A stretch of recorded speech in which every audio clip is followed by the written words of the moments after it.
We've talked about transition seasons, how they look like. We've talked about how we typically deal with transition seasons. But then, how do you successfully navigate transition seasons? My name is Coach Judy Mzungu, and my assignment is to guide you towards healing, finding your identity, and rediscovering the path to your purpose. So then, how do you successfully navigate transition seasons? The first thing that we must understand is that it's normal to panic, especially because you haven't been in this place before. Of course, as you continue to grow, then you'll get to understand and almost tell in advance when a transition season is coming, because you get to appreciate how God deals with you. But initially, it's okay if you panic. It's okay that you panicked in the past. It's okay that you're even panicking, and that's why probably you just bumped into this video. So the first thing is, it's okay. You're just human. Whatever is happening is different from everything that you are used to.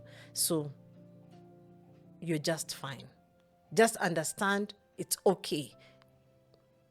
The next thing that needs to happen is that now, after appreciating that whatever happened, this is where you are at, and you're panicking and you understand it's normal, it's important now to be still. Because you need direction for the next season. You need direction to know how to navigate into the next season, because the road has not yet ended. It's simply a bend. But as long as you're panicking, you cannot find direction. So quit calling people, quit doing all those things, and be still.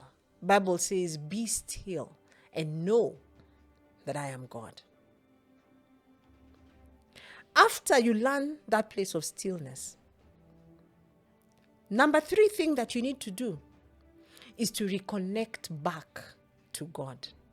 Why is that important? Because the transition means that the season of the past has ended. The transition means that a new season is coming. But then for you to be able to even discern and begin to pray and begin to, just prepare spiritually and otherwise for the new season, and so that you can even position yourself to meet the right people, so that the doors of opportunity begin to open, you need a relationship with God. You need to come back to the place of prayer. Now I know that in as much as I'm telling you about taking time to pray, you're thinking, Judy, I can't pray. I'm panicking. I understand. Especially because if you're dealing with the transition based on the fact that where you came from in the first place is a place of failure and hurt and disappointment, what happens is that sometimes your faith has been taken out, or your belief has been taken out by the past season. So, as you come into the place of prayer, begin to introspect and think about where you came from and how it affected you. Because for you then to be able to move to that which God has in store for you, you must be able to heal fast from the past. So be still, develop a relationship with God, and maybe take time, as you're spending time in God, take time to reflect on your life in the past. Many times people are trying to transition into the future, yet they are carrying the baggage of the past. And that has been a great hindrance for people actually being able to move into their place of destiny. Why? You cannot be able to move forward if you're seeing trash, if you're seeing the baggage more than you're seeing what is in you. So it's a place of healing. It's a place of forgiveness. then the next thing that must happen is that you must now begin to interrogate and ask yourself, what is in me? What gifts do I carry? What abilities do I carry? What can I do right now, even in this transition season, as I wait for what it is that God has in store for me? You know, many times as people are thinking about transition seasons and they're thinking about the next doors opening and stuff like that, they actually just think that every experience of the past is going to go to waste. It's not true. Your gifts, every skill, every ability that you have accumulated up to this point is going to be important for what it is that God wants to do next with your life. But then this season that you are in, this transition season, is very similar to the prison season of Joseph in the Bible. When Joseph was in the prison, remember that same person who was only a dreamer in years past, in that moment that looked like he was transitioning, yet it was a dark moment because he couldn't see what else was in store for him, the dreamer turned into a dream interpreter. Realize that the foundation of what was in Joseph was a dreamer, was the capacity to dream. It just morphed, changed shape.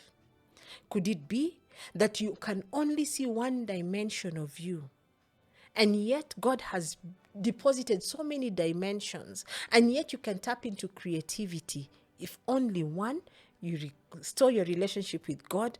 Two, you're able now to heal, because it's only in healing that your creativity awakens. It's only in healing that you can begin to see yourself correctly again. When you see your gifts and abilities in this transition season, the next thing that needs to happen is that now you must be ready to present your gifts. How does that look like? You must be ready now to begin to knock doors of opportunity. Why is it that sometimes it becomes very hazy for certain people? It's because sometimes you're trying to open the door before it is time. Joseph made the same mistake. He told the cupbearer and the chief baker, remember me. But it wasn't time yet. The fact that the doors are still not opening, it's okay. Keep refining your gift. Keep refining your gift in that place of waiting.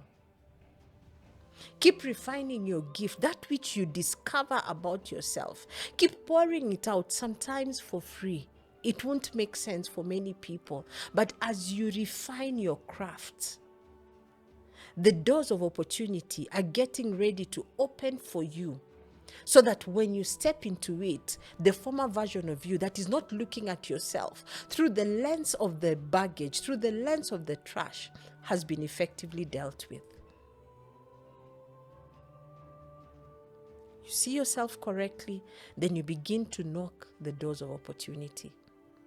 Sometimes they won't open immediately.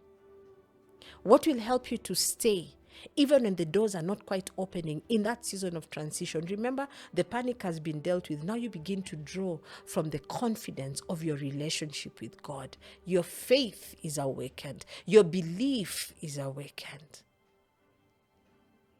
And that's what you need to be able to move into the next season. As you knock the doors of opportunity, then you're getting ready. That means begin to prepare your mind. Your mind must be able to see where you need to go.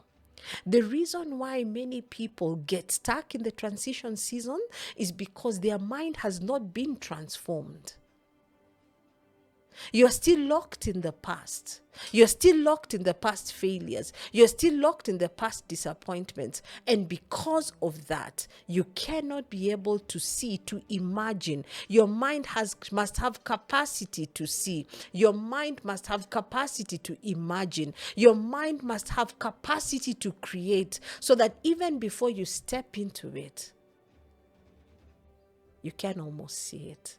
Joseph knew that when that moment came, he just didn't step in and become a dream interpreter. He tapped into creativity and even was able to give strategy. What am I saying? That the transition season leads you to a new dimension of yourself. The answer, or the thing that needs to happen in this moment, in this season, is one, to tap into your relationship with God, to tap and understand exactly who you are. And then thirdly, to be able to step in forward by being able to then knock the doors of opportunity. It may not open the first time. It didn't open for Joseph. But I can assure you that just like Elijah prayed 7 times and the servant was saying there was nothing, there was nothing, there was nothing, soon there's going to be a cloud the size of a hand. Keep your faith burning.